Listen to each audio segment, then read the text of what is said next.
Watching a kid delete 15 years of my life's work when my phone started buzzing. The conference room at Walsh Manufacturing smelled like burnt coffee and old cigarettes that had soaked into the walls since the 90s. My name's Alan Harper, I'm 48, and I'd been the senior operations engineer at this place since I was 33. That buzzing phone was about to change everything. Dean Walsh stood at the whiteboard with a laser pointer circling my ERP system architecture like he was planning a demolition. Dean was 34, had a shiny MBA from Ohio State, and unfortunately for everyone who actually worked for a living, he was Gary Walsh's son. Gary founded Walsh Manufacturing 25 years ago, built it from a 10-person machine shop into a 500-employee operation making precision parts for the auto industry. 3 weeks ago, Gary made Dean the Chief Technology Officer. Dean's biggest accomplishment so far was using the words synergy, paradigm, and blockchain in the same sentence during his first staff meeting. "Alan," Dean said, pointing that red dot at my safety compliance modules on the big screen, "this is bloated. Too many protocols, too many checks. We need lean code for the Pinnacle acquisition." The room went quiet.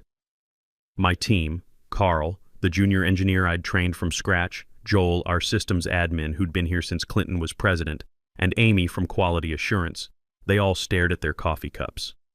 They knew those modules weren't bloat. Those modules kept our factory floor workers safe and kept OSHA inspectors from shutting us down. They were the reason we could run 3 shifts without someone getting hurt every time a machine threw a fault. "It's not bloat, Dean," I said, keeping my voice level. "Those are the compliance protocols.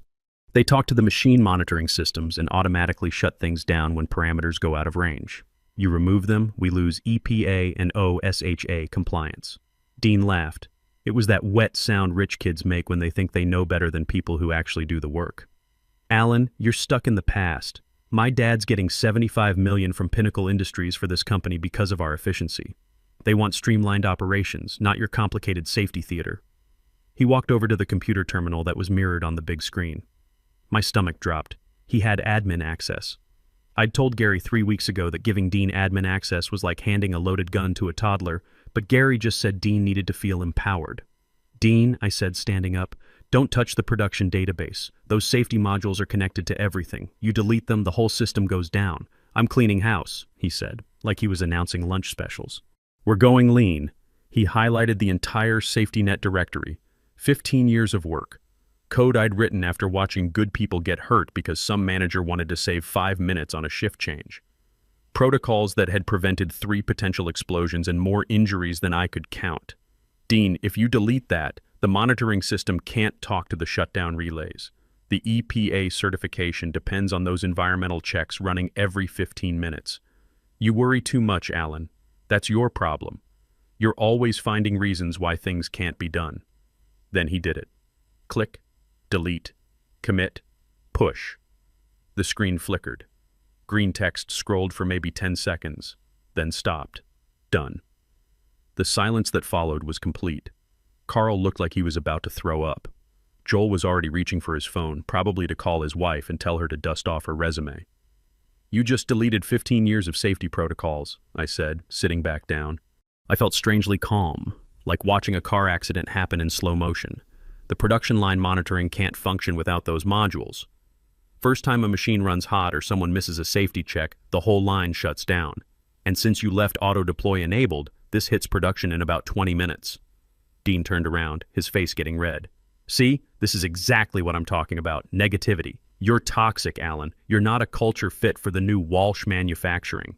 He puffed out his chest like a rooster. "You're fired. Clear out your desk before 5 p.m. The room gasped. Carl actually stood up. "Dean, you can't just sit down, Carl, or you're next." I looked at Dean. I looked at the screen where my code used to be. I looked at my team, who looked terrified. Then my phone buzzed again. It had been buzzing for weeks, a number I didn't recognize. I'd been ignoring it because I was loyal to Gary, the guy who gave me a shot 25 years ago when I was fresh out of community college with a 2-year degree and calloused hands. I picked up the phone. The caller ID said, "Pinnacle Industries." Dean was still talking, going on about fresh perspectives and right-sizing the workforce. He thought he'd won. He was waiting for me to beg, to promise I'd be a team player, maybe offer to work weekends for free. I swiped to answer. "This is Alan."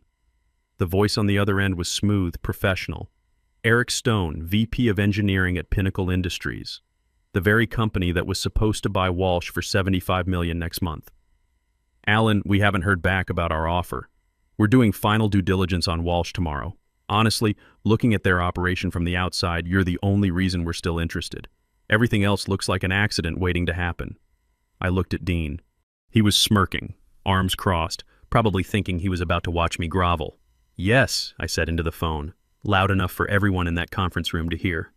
I accept Pinnacle's offer. Dean's smirk disappeared faster than free donuts in a break room. Who is that? I can start immediately, I continued, ignoring Dean completely. My schedule just cleared up unexpectedly. Oh, Eric said on the other end. That's fast. Everything okay there? Everything's perfect, I said, staring right at Dean. I'll see you in an hour. I hung up. I closed my laptop. I stood up and unplugged my charger. The cord made that familiar whirring sound as it retracted, and it was the loudest noise in the room. Good luck with your lean operations, Dean, I said. I walked toward the door.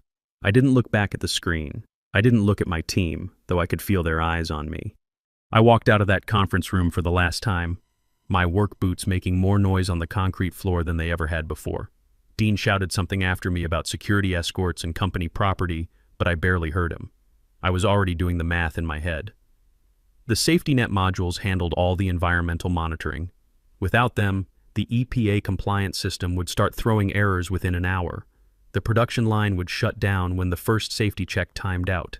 And since Dean had admin access but couldn't tell a database from a doorknob, he'd probably make it 10 times worse trying to fix it.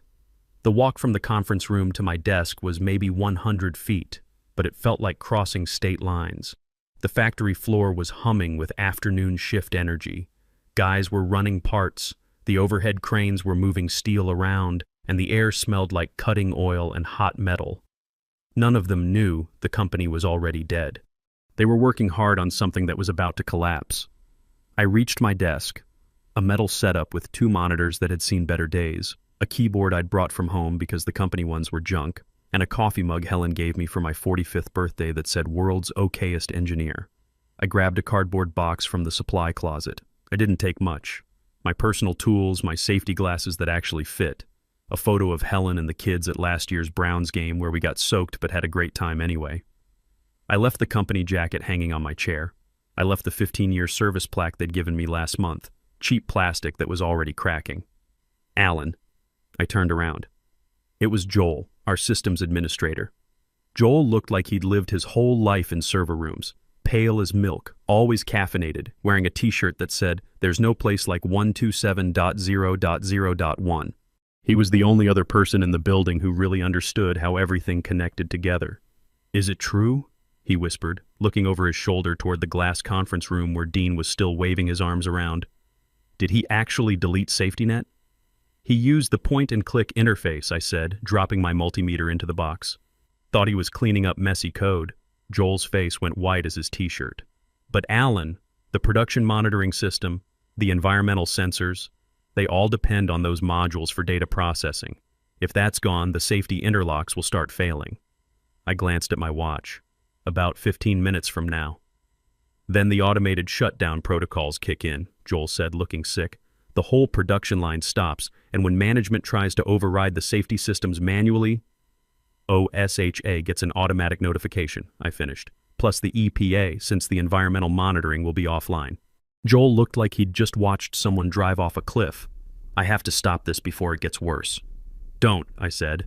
My voice was sharp enough that he actually stepped back. "He fired me for obstruction, Joel. You try to fix this now, you're undermining the new CTO's vision, and you've got twins starting college next year." Joel swallowed hard. He looked at the big status board on the wall, all green lights showing normal operations. For now. "So we just watch it burn?" "It's already burning, Joel. We just can't see the flames yet." I picked up my box. "Do me a favor. When it all goes sideways, remember you were taking a long bathroom break." Joel nodded slowly. I didn't see anything. I walked toward the elevator bank. The factory still felt normal, but it was like being in a house where someone had left the gas on. Everything looked fine until suddenly it wasn't. I passed the production manager giving a pep talk to his shift supervisors about exceeding quota targets. I almost felt bad for the guy. That bonus he was counting on wasn't going to happen. The elevator took forever to arrive. While I waited, my phone buzzed with a text message from Carl. Production line just threw its first fault code. Dean's yelling at the computer screen. I didn't reply. I just deleted the message. The elevator doors finally opened. I stepped in and hit the button for the ground floor. As the doors started closing, I saw Dean storming out of the conference room carrying his laptop like it was a life preserver. He was scanning the factory floor, probably looking for me, probably looking for anyone who could fix what he'd broken. Our eyes met through that shrinking gap between the elevator doors. I didn't smile. I didn't give him a little wave goodbye. I just stood there, holding my box of personal stuff, watching him figure out that he was completely alone. The doors closed with a solid thunk. I walked out of Walsh Manufacturing and into the Cleveland afternoon.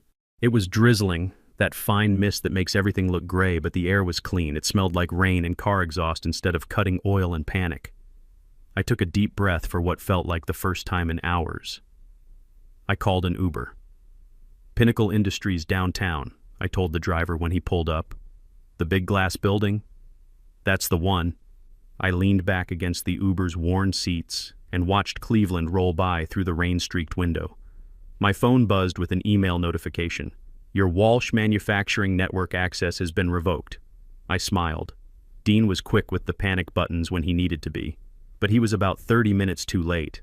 I wasn't just a disgruntled ex-employee anymore. I was heading to meet the competition. Pinnacle Industries had real architecture, not just a factory with some offices stuck on the side. The lobby was all glass and steel, with a reception desk that probably cost more than my F-150. The whole place said we actually know what we're doing in a way that Walsh never quite managed. Alan Harper for Eric Stone, I told the woman at the front desk. She didn't check a list or ask for ID. He's expecting you, 15th floor. The elevator was smooth and quiet. My ears popped when we hit the 15th floor and the doors opened. Eric Stone was waiting for me in the hallway, mid-50s, wearing dark jeans and a sweater instead of a suit. He had the look of a guy who'd spent time on actual factory floors before he started running companies. Alan, he said, shaking my hand with a grip that meant business. I didn't expect you to be available quite so quickly. I believe in efficient operations, I said. My previous situation developed some unexpected complications. He laughed and gestured toward a seating area that overlooked the Cuyahoga River. Through the big windows, I could see the steel mills downriver still putting out smoke. Coffee? Black, thanks. We sat down and I put my cardboard box on the floor next to my chair. Eric got right to the point, which I appreciated. Look, Alan, let's skip the corporate dance. We've been looking at Walsh Manufacturing for 8 months. The financial numbers look solid, they've got good client relationships, but every time our technical team digs into their actual operations, we find problems. Old systems held together with digital duct tape, safety protocols that should have been updated years ago, compliance issues that could blow up any time. He leaned forward. But their safety record is spotless. Their EPA compliance has never had a violation. Their production efficiency numbers are the best in the region. That was all you, wasn't it? Me and my team, I said. But yeah, mostly the systems I built over the last 15 years. And now you're here, Eric said, free to start immediately. Dean Walsh decided to modernize our compliance systems this afternoon, I said, taking a sip of the coffee that had appeared on the table. It was actually good coffee, not the burnt stuff we had at Walsh. He deleted the safety net protocols about 90 minutes ago, called them bloated legacy code. Eric's eyebrows went up. He deleted your safety monitoring systems? Gone. And he fired me for trying to stop him. I set my coffee down. So if you go through with that acquisition tomorrow, you'll be buying a factory with no safety compliance, no environmental monitoring, and probably 50 different OSHA violations piling up as we speak. Eric didn't look shocked or upset. He looked like a guy who just realized the poker game had gotten a lot more interesting. So if we walked away from Walsh, we'd need someone who could build those systems from scratch. Someone who knows how to do it right the first time. I pulled out my phone and showed him a picture of my old monitoring dashboard. This is what I built at Walsh.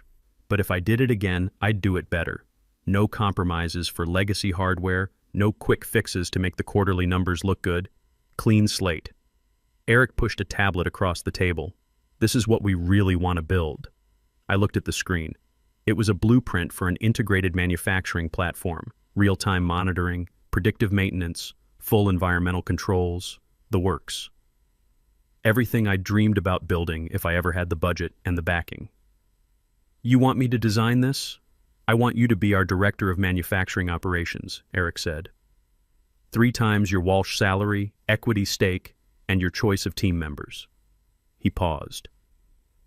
And absolutely no founder's kids anywhere in the management structure. I looked at that schematic again. I could already see the code in my head. I could see exactly how I'd build it right this time. "What happens to the Walsh deal?" Eric smiled. "We've got an out clause in our letter of intent. Material adverse change in operations during the due diligence period, if their manufacturing capability gets significantly compromised." He shrugged.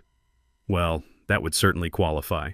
I thought about the red warning lights that were probably flashing all over Joel's monitoring screens right about now.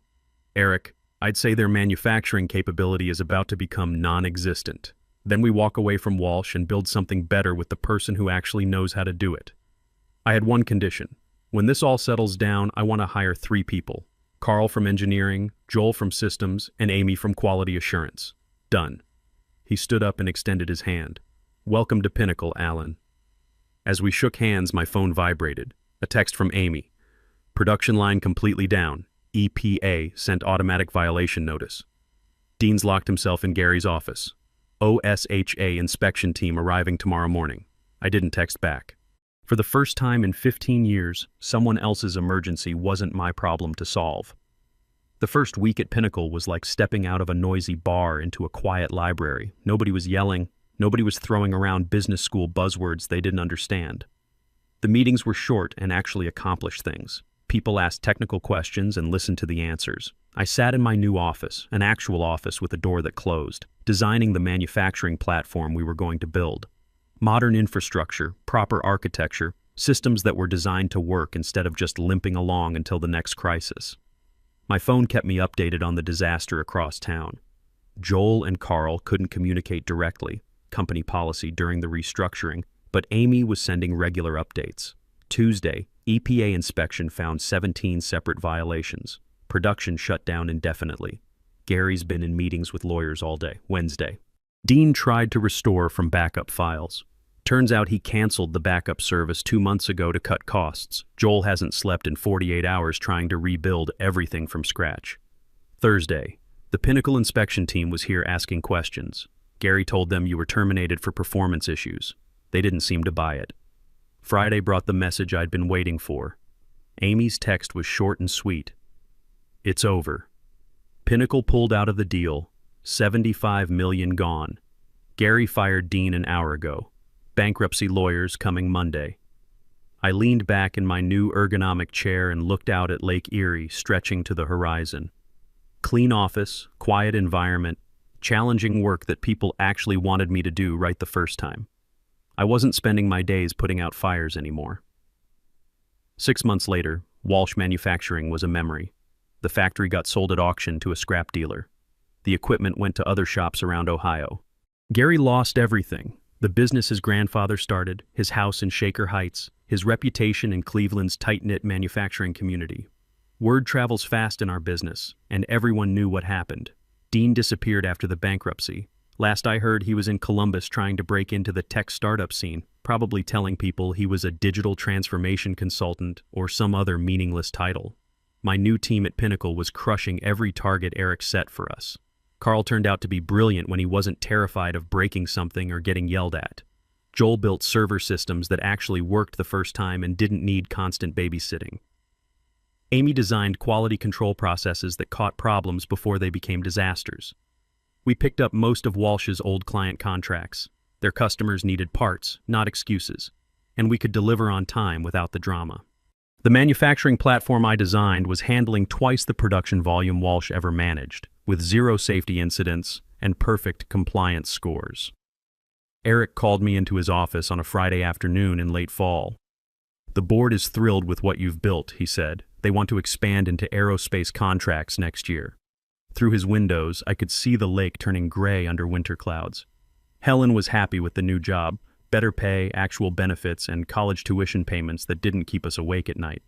The kids were proud that their dad worked for a company that knew what it was doing. Sounds like a good challenge, I said.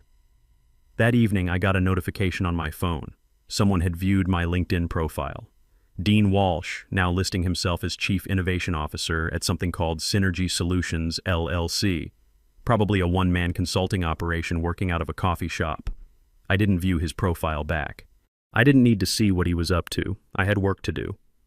The real satisfaction came 3 months later. I was in my office reviewing production reports when my assistant knocked on the door. "There's someone here to see you," says he's from Walsh Manufacturing. I looked up, confused.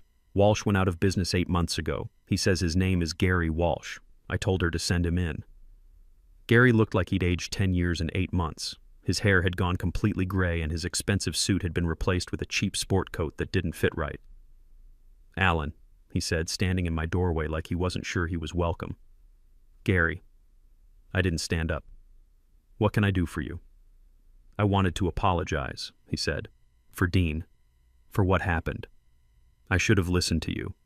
I gestured to the chair across from my desk. "Sit down if you want." He sat. "I know it doesn't matter now, but I need you to know.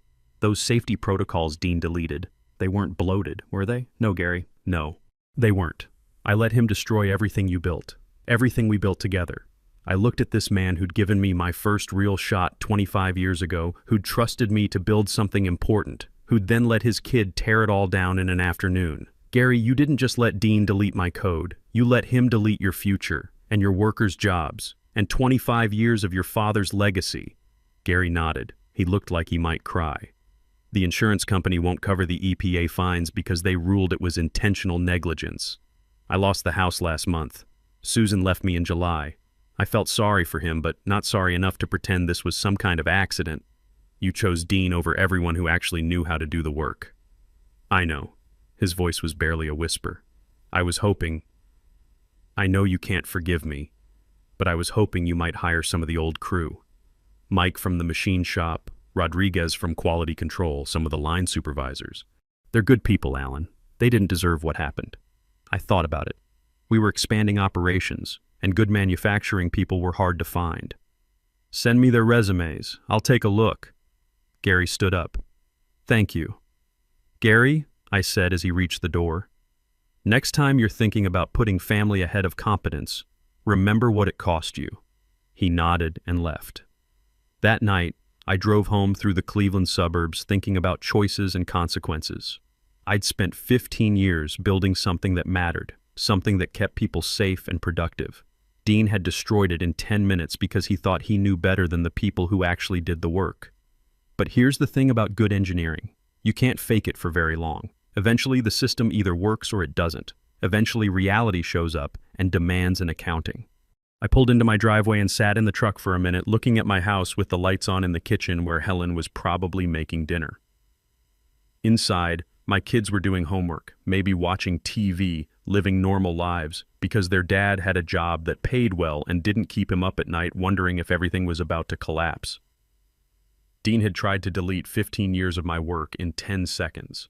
What he actually deleted was his own future. Sometimes the best revenge is just being better at your job than the guy who thought he could replace you. I got out of the truck and walked toward my front door, where my real life was waiting for me. In the end, you can't delete competence. You can only delete your own credibility. The best revenge against incompetence isn't anger, it's simply being better at what you do.